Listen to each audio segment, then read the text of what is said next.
Hello, great day everyone! Ako po si Pocholo De Leon Gonzalez, mas kilala bilang the Voice Master of the Philippines. Alam niyo, sa loob ng halos 30 years, nakilala ako sa larangan ng voice acting, dubbing, anime, broadcasting, public speaking, at creative content production. Alam niyo, ako yung nagbigay boses sa napakaraming karakter, mga commercials, mga television programs, animated series, at mga international productions, mga video games, mga Sega. Alam nyo, sa pagdating ng artificial intelligence, mas pinalawak ko ang aking malikhaing mundo, no? Ang creative world ko. Isa sa mga pinakamahalagang proyekto ko yung AI Rizal, kung saan ginamit ko ang AI voice at video technology upang buhayin muli si Dr. Jose Rizal para sa makabagong henerasyon.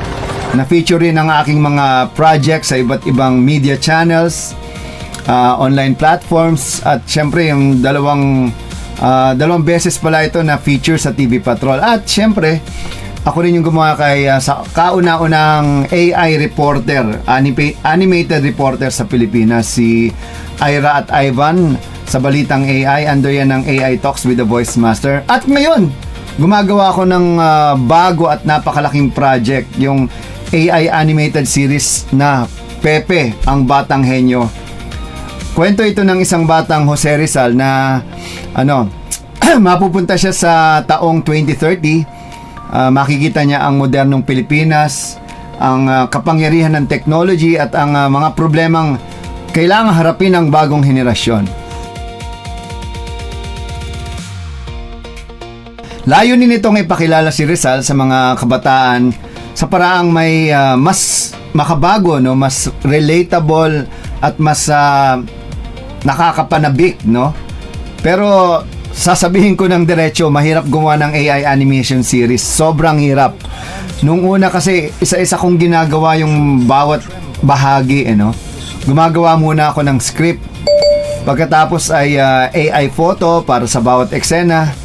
Isa-isa ko ring ina-animate, no, ang mga pictures, inaayos ko mga characters, gumagawa ng mga voice over, at naghahanap ng music at naglalagay ng sound effects, at saka ko palang ine-edit ang lahat. Kapag kasi hindi consistent ang mukha o damit ng character, uulit na naman ako kapag hindi tama ang galaw o yung camera angle, nagre-regenerate ako. Kapag hindi bagay ang music sa eksena, hanap na naman ng bago, ganun. Alam nyo, isang maikling video lang yun pero pwedeng abutin ng ilang oras o ilang araw, no? Tapos 2 to 3 minutes lang. Ito ang ilan sa mga sample na una kong ginawa, no? Makikita dito kung paano ko pinagsama-sama ang AI-generated photos, animation, voice acting, no? Ano pa? Yun, music at manual video editing. Alam niyo, napakasaya ng proseso, pero nakakapagod din. Para akong buong production team na nakatira sa isang katawan. Ako ang writer, director, animator, voice artist, editor, at minsan pati sarili kong cheerleader, no, kapag alas 3 na ng umaga. Pero ngayong taon, napadali ng malaki ang aking creative process dahil sa mga bagong AI tools. Isa sa pinakabago kong sinubukan ang CapCut AI Video Editor. Sa halip na magsimula palagi sa blank timeline, maaari ko nang ibigay sa AI ang aking idea, prompt, script, images, videos, o kahit isang web link, no. Mula roon, tinutulungan ako nitong bumuo ng video structure, storyboard, visual director or visual direction, voice over, music, subtitles, at syempre transitions. Pero alam niyo, yung sa voice over at voice acting, ako yung gumagawa nun. Ganito yung naging proseso ko, no. Una, nilagay ko ang konsepto ng video, no. Pinaliwanag ko kung sino si Pepe, ano ang kwento, ano yung emotion ang kailangan, at anong klase ng visual style ang gusto ko. Tapos pangalawa, nag-upload ako ng mga larawan, no, mga character references at iba pang mga assets na ginawa ko para sa proyekto. At ikatlo, gumawa ang AI video editor ng suggested script at storyboard. Imagine niyo, hinati nito ang kwento sa magkaugnay na eksena. Kaya mas madali kong nakita kung paano dadaloy ang video mula simula hanggang katapusan. At ikaapat, sinuri ko ang bawat eksena, no? Bawat direktor, no? At ikaapat, sinuri ko ang bawat eksena. At bilang direktor, hindi ko basta tinanggap yung unang resulta eh. Inayos ko ang pacing, pinili ko ang mas tamang visuals, at pinalitan ko ang ilang linya at nagbigay ako ng panibagong instruction sa AI. Halimbawa, maaari kong sabihin, make this scene more cinematic, ganon. Or add stronger emotion, use faster pacing, or create a more dramatic introduction. Meron pa yung make visual suitable for a Filipino animated series. At kayang baguhin ng AI ang maraming bahagi ng video gamit lamang ang malinaw na instruction. At ikalima, inayos ko ang voiceover, background music, sound effects, captions, transition at timing. Dahil nasa isang creative environment na ang maraming tools, hindi ko na kailangang palipat-lipat sa napakaraming applications pa. Maaari ko rin gawin ang parehong video sa iba't ibang formats. Pwedeng 16:9 para sa YouTube at television, or 9:16 para sa TikTok, Reels at YouTube Shorts. O pwede rin 1:1 para sa ibang social media platform. Alam niyo, napakalaking bagay ito para sa isang creator na katulad ko, no? Hindi ibig sabihin nito na AI na ang gumagawa ng lahat. Kailangan pa rin natin ng imagination, no? Storytelling, yan ang number 1. Direction, taste, at human judgment. Ang AI ay hindi kapalit ng creative person. Mas nagiging makapangyarihan lamang ito kapag malinaw ang vision ng gumagamit. At para sa akin, ang AI video editor ay parang bagong miyembro ng production team.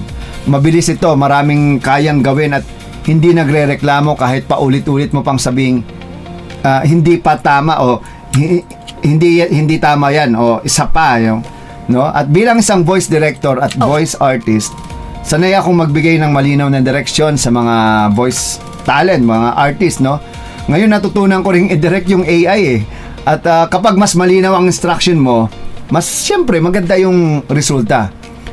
Shoutout pala sa shoutout pala sa CapCut. Maraming salamat CapCut Philippines, kay Sir Mads, no, sa pag-imbita sa akin para maging AI Creative Creators Program, no, part ng AI Creative Creators Program. At dahil dito nagkaroon ako ng pagkakataong subukan at gamitin ang CapCut AI Video Editor sa aking creative journey.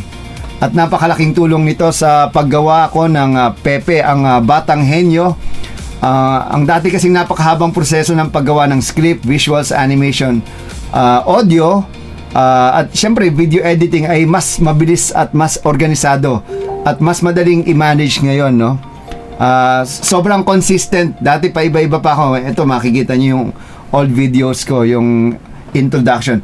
Ito ang unang karanasan ko sa paggamit ng AI video editor at malinaw sa akin na syempre simula pa lamang talagang alam mo yun, talagang mind-blowing na. Siya nga pala, hindi kailangang matakot ang mga Filipino creators sa AI, no? Kailangan natin itong pag-aralan, gamitin ang ng responsable at pagsilbihan sa ating mga sariling kwento. Dahil kung tayo mismo ang gagamit ng teknolohiya, mas may papakita natin sa buong mundo ang galing, kultura at kasaysayan at malikhaing boses ng mga Pilipino.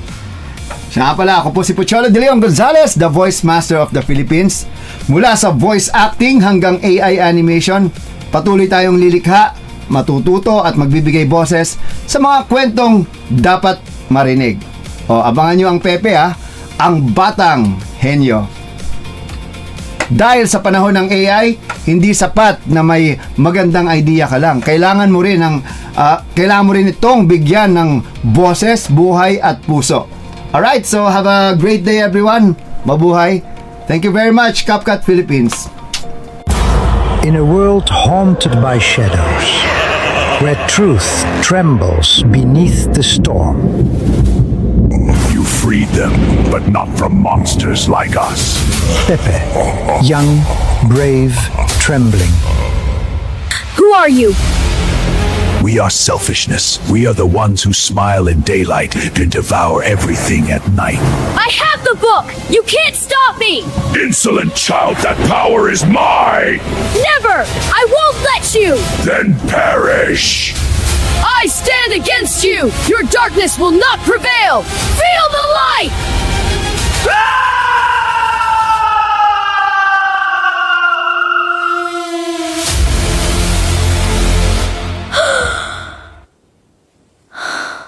It was only a dream. What was that? I think it came from outside. Hello? Is anyone there?